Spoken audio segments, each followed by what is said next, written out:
Hey, how are you, Ben? Just fine. Good. Thanks for coming in today. Sure. Glad to be here. So this is an opportunity for the citizens of Collierville to get to know you and your passion and history a little bit more so they can figure out who to vote for. It's a tough decision. Be great. It is. It's a wonderful opportunity for Collierville. I'm awfully excited about it. Well, that's great. Tell us a little bit about your history of Collierville. Well, obviously, I'm born and raised here. Spent my whole life, grew up here, and I have spent my adult life very involved in the community and being plugged in. I worked Bank Tennessee here in Collierville and have been in the banking business here for over 30 years and been involved in a lot of various different organizations. Yeah, sure. And what is it you know about this building here? We've got some family history with it. My grandfather built this building. He was principal here from 1932 to 1945.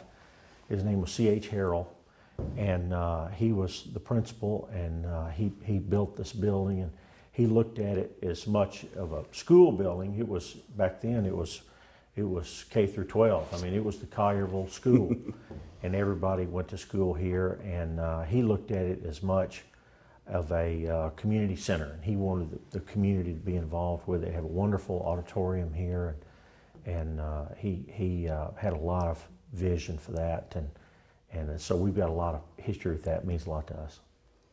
Well, that's great. So tell us some more about your community involvement. Well, through the bank, I mean, obviously you're going to be involved in the community, but I've spent, I was on the Chamber Board, Chamber of Commerce Board of Directors, and served in a lot of different capacities with the Chamber of Commerce, was chairman on 2 different occasions, and have been involved in the Chamber for over 20 years. Was when John Green started the Collierville Education Foundation, I was a founding board member with John on that, and that organization, you may know, has raised and it makes small grants to teachers in the schools, and has raised and given grants of over $500,000. It's just a wonderful organization, and it was kind of the model for the Shelby County Education Foundation and other foundations in the community. And John had that vision, and along with Carrier Corporation, and I was involved with that. I've served as a founding board member of Leadership Collierville. A number of local citizens have gone through that class, and it's a great way to plug in and get involved in Collierville. Served on the Crichton College Board of Directors, and that was a great experience being involved in that as well. So I've got a fairly long history of being involved in Collierville. In fact, I did a little bit of teaching. One of the things that's not really taught a lot in the classroom is practical economics. You know, teaching young people how to write a check and how to get a loan, and about stocks and insurance and that kind of thing. And I taught a class in middle school for about 15 years here in town, and was real pleased with that. It's a great experience for me. So you've got a long history in Collierville. In your mind, what's the benefit on the school board of that? How can that be a benefit?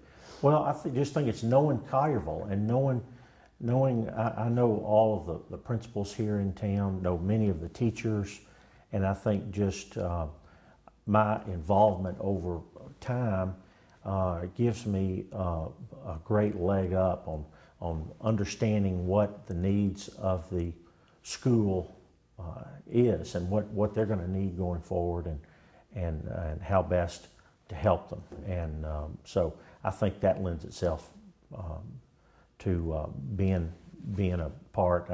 People have asked me why I wanted to run for the school board, and the short answer is I know I can help, and that's what I want to do. Mm-hmm. I see the role of the board.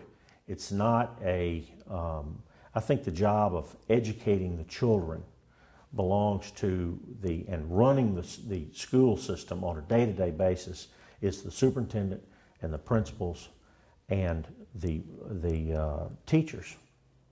That's their role. And my role is more of a planning, budgeting, helping to cast vision for the system, and being a part of that and the strategic planning that goes with that.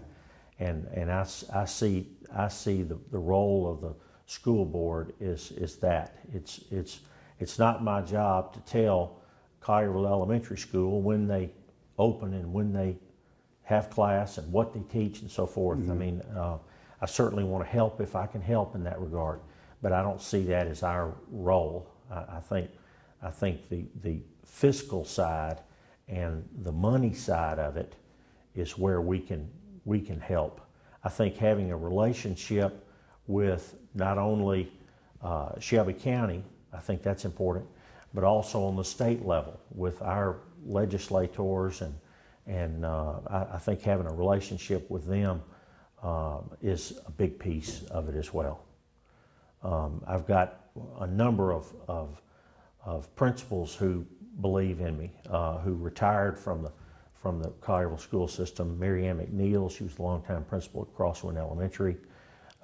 Sherry Redden, who was the longtime principal at Schilling, have both endorsed my candidacy and think that I can be of a big help. Mr. James Anderson, who's retired superintendent of Shelby County Schools, Sidney Mayo, the longtime principal at Terra Oaks, have all said, "Right, I think you'd be great," and have all endorsed my candidacy as well. In addition to those folks, Senator Martin Orris has endorsed me and wants to knows that I can be of help. So that's what I want to try to do. Well, that's great. Yeah.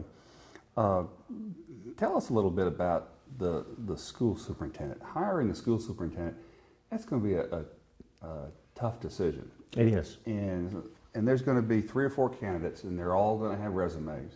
They're all going to be qualified. Right now, is there anything that would cause you to sort of be attracted to one over the other? Is there anything that you'd be looking for in particular where you'd say, I like that one? I think I'm big on this in any organization. In our bank, it's this way, and I've seen this over the years. It's chemistry. And is that chemistry, is it going to fit together well? And does that person, in talking to them and their management style and how they work, obviously, if you're going to narrow it down to 3 or 4 people, they're all going to be outstanding educators. Mm-hmm. But are they the right fit? So I think finding that person that's the right fit, that understands Collierville, understands the needs of the principals, understands the needs of the students and the parents, I think that's very important. So that's what I'd be looking for. The school system that we have now is pretty good. It's not only pretty good, it's great. Is there anything that you would like to see changed if Collierville gets its own independent school system? Is there any particular area of improvement, or say, oh, I think this would be beneficial? You know, it's what we have, like I said, what we have is awfully good. And I just think continuing to improve. I mean, we all have room for improvement. And I don't have any particular area right now. It's such an outstanding system. The parental involvement is such a key part. I think continuing to push that and having moms and dads involved in the classroom and involved with the teachers, I think that piece has been a real key to the success of the Collierville system. So, Shelby County is going to end up with 3, 4, 5 different school systems. Mm-hmm. Is there any particular difference? And all of them are going to want to be excellent, but is there any particular difference or uniqueness you think about what Collierville might end up with versus Germantown or Arlington or some other system? It's just, you know, it's going to take on the flavor of that community, and they're all, from everything that I know and the people that I know in Germantown or Bartlett or Arlington, they're all great systems, but they all have their own uniqueness that really blend into what the community is like. Collierville's always prided itself on being a self-sufficient community. It wanted a good mix of residential and commercial and industrial growth, and pull its own wagon. And I think that's what Mayor Joyner has wanted to, and the board has wanted and has asked for, is we just want to pull our own wagon, and we want to take care of our own.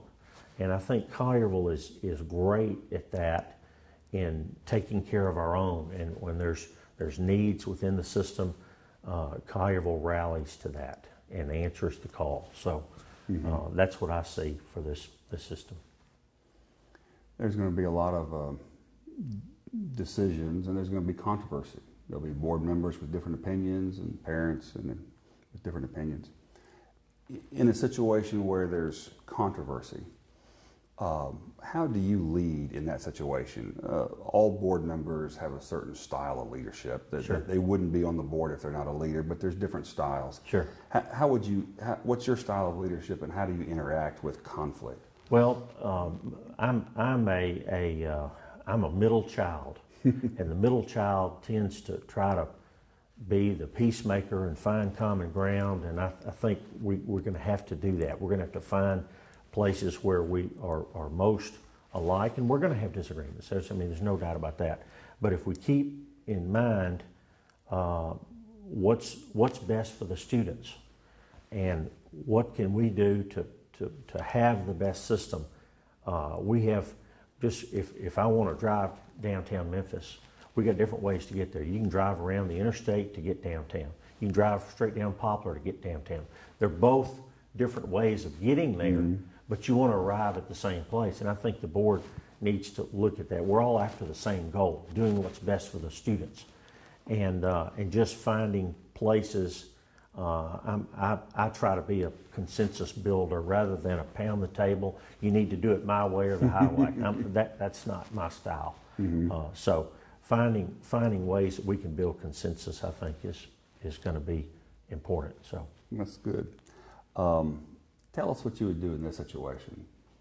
You're elected, and a year from now, somebody comes up to you and says, little Johnny's unhappy with his teacher, and in fact, we hate his teacher too. We just think the teacher's horrible. And we voted for you, and we want you to do something about it. How do you react to a situation like that? I would tell them right away, that's not what the board does. I sympathize with your problem, and I understand that you've got an issue with a teacher or whatever. I would first direct you to the principal of the school and talk to the teacher, talk to the principal, and sit down and find a way to work it out. It's not my, I can't intervene in something like that. That's just not what the role of the school board is. I want to be there to be a support. If I can help in any way, I want to try to do that, but ultimately how the situation is resolved is going to be up to the principal of that school. So 4 years from now, as the initial board looks back, how will they define, or how would you define sort of success or failure of the initial board and of an individual board member? I think if we could look back on it, and we have, it's a historic time. If you look at it, really, when you look back, not 4 years from now, but 20 years from now, I look back at the things that have been accomplished over the years in Collierville, and things that have been done to make Collierville great and make it the reason why people choose to move here. You look at it in a historical perspective. I think if we can continue the excellence which has been come to known as the Collierville school system, and continue that history of excellence, I think we will have succeeded. And if now what I see for the board, the initial building blocks and laying the foundation, that's why I want to help this first term. I think my talents can help with that. Now, 4 years from now, 8 years from now, whenever, those needs are going to change. So it's gonna be a changing type of role, I think, as you move forward. So what you're going to need to do now, as far as policy, procedures, and those things, you're not necessarily going to be doing all. You're going to be tweaking those things 4 years from now. So I think people who live in Collierville and who move to Collierville, in large measure, they do move here for many of the parks and the police and fire and the things that are great about Collierville, but so much of it is about the schools. And if we can continue the excellent schools here, then we will have succeeded. Well, what are some of the other big decisions that you think the school board will face besides hiring a superintendent? That one is the biggest, is hiring the superintendent and getting those, like I said, those foundational building blocks set up, and working with the principals and the long-range planning, the budgeting, those kinds of things initially are, I think, what we need to be focusing on. Well, look, we sure appreciate you being willing to be a public servant and run in this race. And thanks for coming by. Absolutely. Thanks, Dean. Thank you. Appreciate it. Thanks so much. Yeah, thank you.